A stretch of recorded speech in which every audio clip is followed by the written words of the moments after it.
Chers amis téléspectateurs de Kewoulo TV, bonsoir. Ce soir, nous avons le plaisir de recevoir M. Aliou Faye. Aliou Faye est un citoyen sénégalais, biologiste et chimiste résident au Canada. Avec lui, nous allons essayer de comprendre la situation pandémique du Sénégal. Vous savez certainement que depuis le 2 mars dernier, le premier cas Covid a été déclaré sur le territoire national. Aujourd'hui, on est à 174 morts, avec plusieurs milliers de Sénégalais cloués au lit, victimes de cette terrible maladie. Ce soir, nous avons le plaisir de recevoir M. Aliou Faye. Bonsoir Aliou. Bonsoir M. Touré. Aliou, aujourd'hui, la polémique concernant cette question du Covid-19, c'est la décision de l'État sénégalais d'imposer le paiement de 40 000 francs CFA à tous les citoyens désireux de rejoindre leur pays de résidence. Communément, on les a appelés les Modou-Modou. Ces Sénégalais qui ont été pris au piège par cette maladie pendant plusieurs mois au Sénégal, aujourd'hui veulent partir avec le peu d'ouverture qu'il y a, mais se retrouvent face à un dilemme extraordinaire où on leur demande 40 000 francs CFA. Est-ce que vous avez eu connaissance de pareilles situations dans votre pays d'accueil, mais aussi dans les pays limitrophes? Présentement, je ne pense pas. Peut-être que je ne suis pas informé là-dessus, mais je n'ai pas entendu parce que le Canada n'avait pas encore ouvert ses frontières. Et puis, je pense que récemment, ils ont commencé à s'ouvrir sur certaines destinations. Mais pour que le citoyen paye, vraiment, je n'ai pas encore vu ça. Parce que c'est l'État qui couvre tous les tests et même des fois, les tests sont gratuits. Donc, je pense pas qu'on puisse demander $100 pour faire le test. Okay, donc, c'est pas quelque chose que nous vivons ici. Mais si l'État du Sénégal a décidé que les citoyens qui vont aller ou qui veulent rentrer chez eux doivent payer, donc, ou s'ils sortent, ils doivent payer pour ce test. Moi, je pense que c'est un peu bizarre comparé à ce que on avait dit qu'ils vont faire des tests à $1, donc j'ai du mal à comprendre cela. Le gouvernement sénégalais est rentré, comme vous le dites, dans une tentative d'explication en faisant savoir que c'est les pays demandeurs qui avaient exigé des Sénégalais qui voulaient rejoindre leur pays de présenter un certificat de non-contagion. Mais la vérité est que nous avons vérifié cela. Cela ne s'avère nulle part, ni en France, ni nulle part en Europe. Alors, dans ces pays-là, quand les étrangers arrivent, d'ordinaire, c'est à l'aéroport qu'il y a un petit test au thermoflash et on assigne les personnes volontairement à rester chez elles. Alors, on aurait pu comprendre quand les Sénégalais veulent rentrer au Sénégal, mais qu'est-ce qui pourrait justifier que les gens qui veulent partir, c'est-à-dire s'ils ont la maladie, qui veulent exporter la maladie, pourquoi c'est le pays de départ qui doit leur imposer ce paiement? Ça, c'est un peu bizarre. C'est un peu bizarre.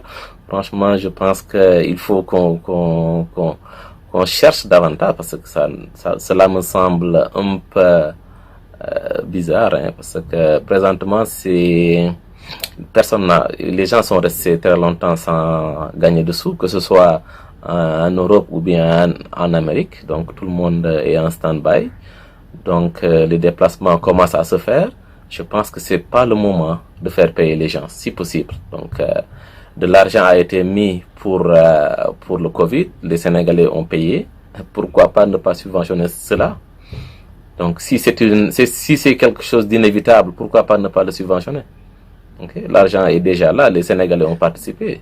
Pourquoi vouloir charger des gens qui sont restés longtemps sans avoir de travail et financièrement, 40 000 francs, c'est beaucoup, hein? Donc, je pense que il serait un peu difficile de justifier cet argent pour faire payer les Sénégalais, quoi. Aussi, on voit un peu partout à travers le monde, notamment en Occident où vous êtes, le timide retour à la normale. Qu'est-ce qui, selon vous, expliquerait le fait que, sur le plan du transport aérien, l'Afrique soit isolée avec pratiquement 0 vol qui quitte l'Europe pour y aller? Pourquoi cet isolement de l'Afrique? Mais l'Afrique s'en sort mieux que le reste. Que le reste du monde. Donc, moi, je pense que l'Afrique n'est pas considérée. C'est aussi simple que ça. Okay? Le Covid, ce qu'il fait en Occident, Et juste, on ne peut pas l'imaginer en Afrique. Donc l'Afrique s'en sort mieux, mais maintenant il n'est pas dans l'équation mondiale. Ben, l'Afrique l'a toujours été, même dans d'autres domaines, que ce soit en économie, ils ne les considèrent pas. Donc je pense que les leaders africains et les Africains nous-mêmes doivent être conscients de cela. Okay? Voilà une maladie où vraiment, si on parle de 175 cas, c'est rien comparé à ce qui s'est passé en France, bien au Canada ou ailleurs. Là, c'est l'explication de l'isolement continu du continent en ce moment de reprise timide. C'est le simple fait que l'Afrique ne représente pas beaucoup sur le plan du trafic international. Oui, et puis de l'échiquier, ils n'ont pas d'intérêt. Okay? Ils n'ont pas d'intérêt. Mais d'une part, on pourrait le voir de façon positive. S'ils ont plus de cas Covid, on n'aimerait pas qu'ils viennent en Afrique. Des fois aussi, il ne faut pas attendre que les autres viennent chez nous, que ce soit une victoire.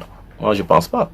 Pour vous, qu'est-ce qui fait que, alors qu'on a eu frôlé l'hécatombe en Europe, on connaît le désastre en Amérique du Sud, mais aussi en Amérique du Nord avec les États-Unis, pourquoi, bizarrement, alors que tout le monde avait prévu le pire en Afrique, ce pire tarde à venir? Voilà, ça, je serais vraiment intéressé d'apporter une tentative d'explication. Moi, je pense qu'il y a une explication qui est là et que seulement il est difficile pour un Occident, pour quelqu'un qui est en Occident de le voir, parce que si tu n'as jamais été en Afrique, tu ne peux pas le voir. Il est difficile pour un Africain qui n'a jamais été en Occident de faire cette étude, okay, cette explication.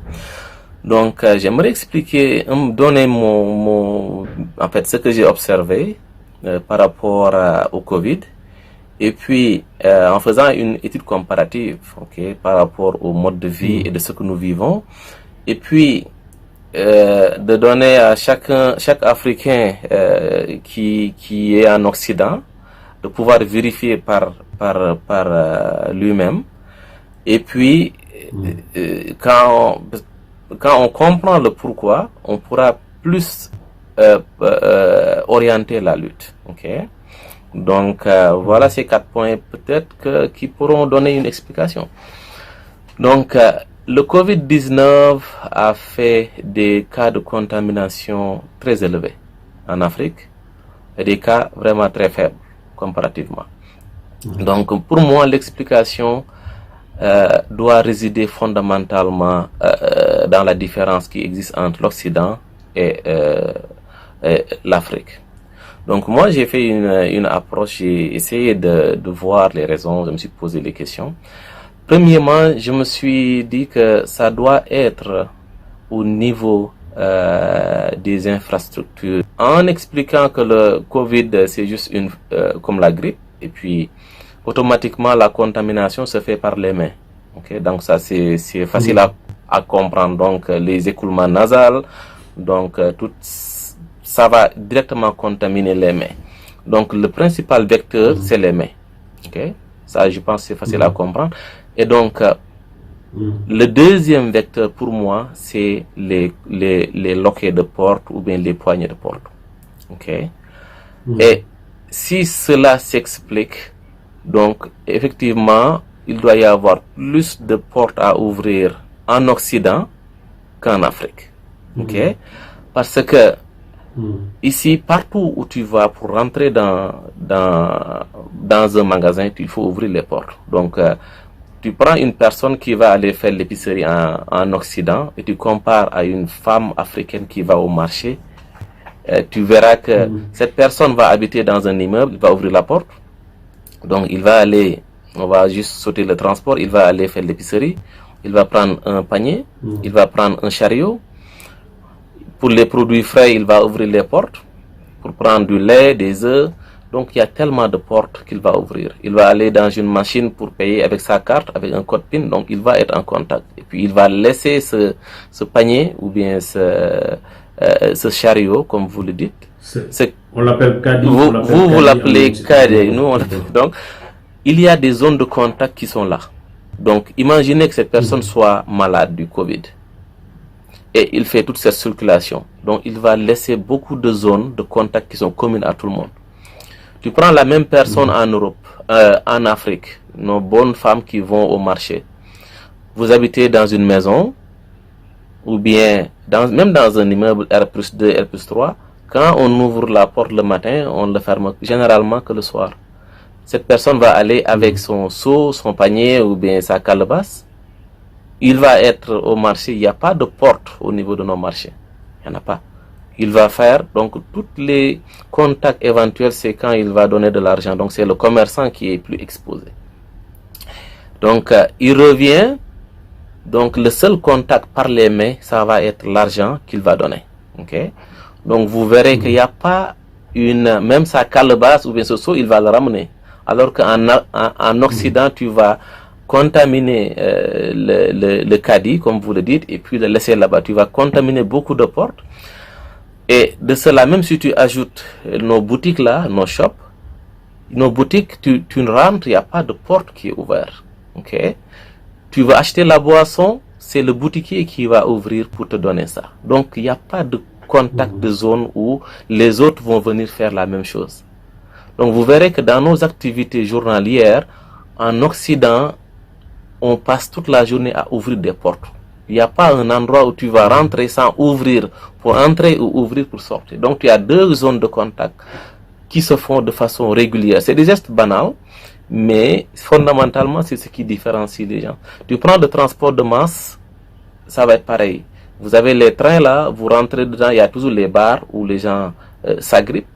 Ok? Et puis, le nombre de personnes est élevé. Bien que nos transports, on a des barres comme ça, comme nos cars rapides. Il y en a une qui est verticale pour l'apprenti et puis l'autre qui est horizontale. Mais fondamentalement, tu vois qu'il y a une différence au niveau des zones de contact par les mains. Les gens habitent verticalement dans les grandes villes européennes. Donc, il y a juste une porte d'entrée pour tout le monde. Donc, tu ouvres, tu sors, tu ouvres, tu rentres. Ok? Je ne parle même pas des ascenseurs. Donc, il y a des zones de contact communes. En Afrique, on n'a pas ça. En Afrique, quand on ouvre la porte d'une maison, on ne le ferme que le soir. C'est le boutiquier qui ouvre sa porte. Mais les transports, c'est de petits véhicules. Donc, il n'y a pas de zone de contamination. Si on réussit à éviter les contacts physiques, humains, c'est-à-dire les salam alaikum qu'on fait avec la main et les longues discussions, pour vous, il n'y a aucun risque pour que les zones semi-urbaines, je veux dire, les régions, contrairement à Dakar où il y a une concentration et des immeubles tels que vous le décrivez, la même situation de le mode de vie occidental ne se limite au Sénégal pratiquement que dans les grandes villes, Dakar, un peu quelque chose comme ça. En dehors, est-ce que c'est ce qui expliquerait peut-être le faible taux de contamination dans les régions? Oui, je peux dire, par vous qui êtes en Occident, vous pouvez imaginer une journée à Dakar. Vous vous levez le matin, vous allez acheter à la boutique. Est-ce que vous allez ouvrir une porte? Je ne pense pas. La femme peut aller peut-être faire ses courses, elle ne crée pas de zone de contact si c'est une personne contaminée. De la même manière, il y aura des zones qui sont un peu à l'occidental. Et je pense que c'est ce qui s'est passé au début du Covid. À Dakar, c'était plutôt aux Almadies où on avait beaucoup plus de cas que dans les autres zones. C'est là où le virus circulait plus. Et puis, il y avait les commerçants aussi qui avaient plus de cas de contact. Okay? Donc moi, je pense que fondamentalement, cette différence est très importante du fait que ça nous permet de mieux comprendre pourquoi le virus circule lentement en Afrique. Parce que l'explication est là, mais cette explication, si on fait cette hypothèse-là,